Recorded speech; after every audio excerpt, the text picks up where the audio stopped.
السلام عليكم. دي اسهل طريقه علشان تفردي بيها الفطير المشلتت، وخاصه لو كنت لسه مبتدئه او اول مره تعملي الفطير المشلتت وعايزه طريقه سهله. دي اسهل طريقه ان انت تفردي بيها كده.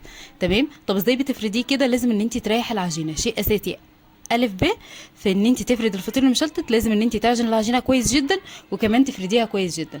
انت ليه مش بتحطي زيت وتفردي عليه؟ انا فردت وقتها بزبده، وزبده بلدي، وكمان معاها زبده فرن. تمام. والفطير طالع بسم الله ما شاء الله، وهتشوفوه في الفيديو ان شاء الله لما انزله لكم كامل. بعد ما اخلص المونتاج بتاعه هنزل لكم الفيديو كامل، هتشوفوا الفطير شكله ايه وطلع ازاي من الفرن. بس ادعوا لي ان شاء الله اخلص المونتاج واحاول ان انا انزل لكم الفيديو باسرع وقت ممكن باذن الله.